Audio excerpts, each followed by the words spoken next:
Johnson gets it to Joe Johnson. JJ rises up and drains the shot at the buzzer. After such a long wait, the NBA draft has finally happened. NBA teams have been preparing for the past year in order to select that right guy to propel their franchise forward, which means that a lot of pressure is going to be put on these new players to perform, especially the lottery picks. Now, when these picks don't seem to be working out, we're often very quick to label these players as busts. However, the guy I'm going to be talking about today is the perfect example of why you never give up on a player, even if they're having a tough start to their NBA career. He's also a great example of why young players need to be drafted into the right situation in order to have success. What's up, guys? It's the Shameless, Nameless, and on the basketball court, quite gameless.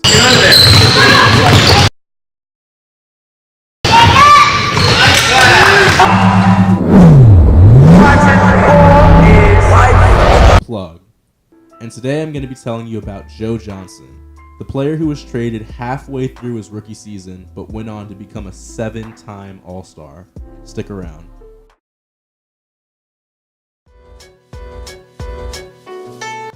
That's right. Joe Johnson got traded halfway through his rookie season. The Joe Johnson, aka Mr. Fourth Quarter, ISO Joe, The Essence. Okay, so I made that last one up, but look.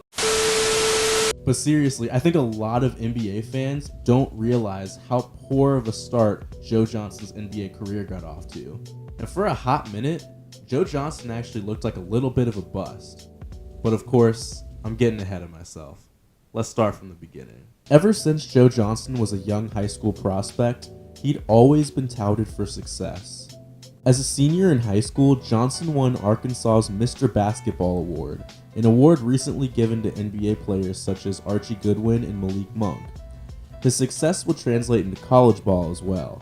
In his freshman season, Johnson was named to the SEC All-Freshman team and the SEC Tournament team, while putting up 16 points, 5.7 rebounds, 2.2 assists, and 2 steals per game. To put that in perspective, Jason Tatum, who went with the 3rd pick in last year's draft, I don't know if you know him, he put up 16.8 points, 7.3 rebounds, and 2.1 assists for his one season at Duke. After a freshman season like that, you'd have to believe that Joe Johnson could have gone to the 2000 NBA draft, especially now that we know how absolutely god-awful it turned out to be. But Johnson chose to return to Arkansas for his sophomore season, and while his scoring took a little bit of a hit, he improved on his rebounding and playmaking, which is what draft scouts at the time really wanted him to focus on. Johnson would end up finishing 2nd team All-SEC, he made the SEC All-Tournament team, and he was an All-American.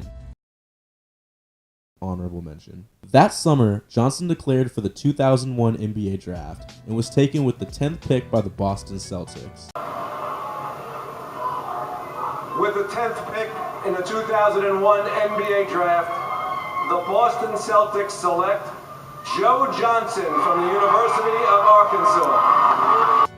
Joe had a decent start to his NBA career, but it was nothing to write home about. But then, 48 games into the season, for some unfathomable reason, he was traded to the Phoenix Suns for, get this, Rodney Rogers, who would leave the Celtics in free agency that same year, and Tony Delk, who the Celtics would trade the following season. And I'm sorry, but I gotta pause the narration real quick.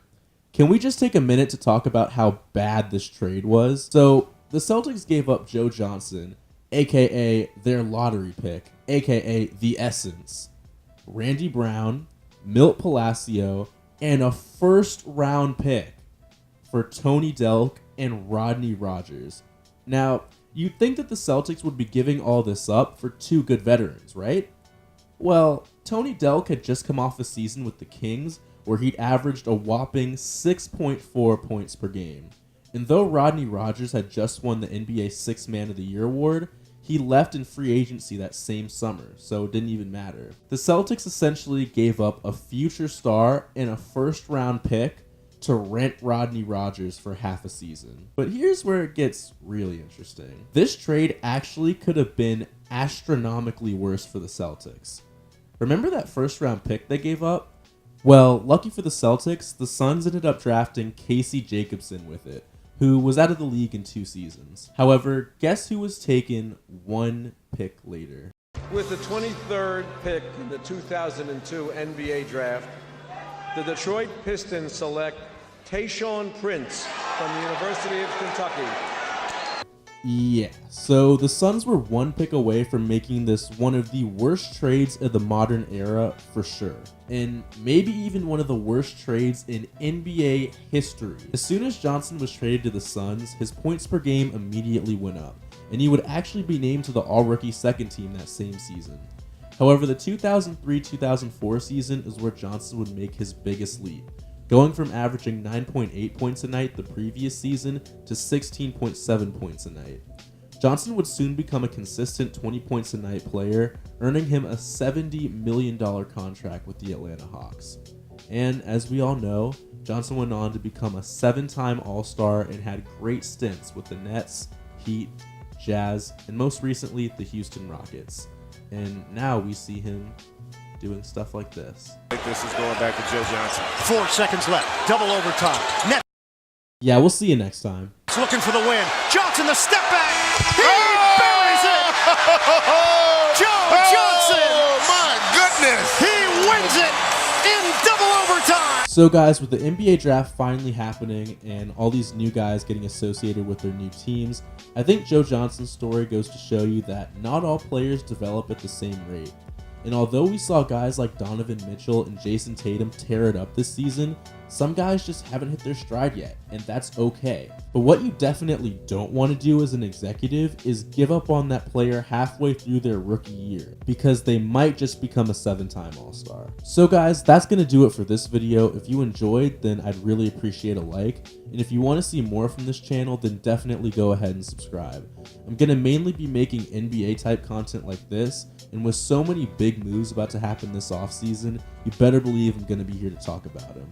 So guys, I hope you have a great rest of your day, and thank you kindly.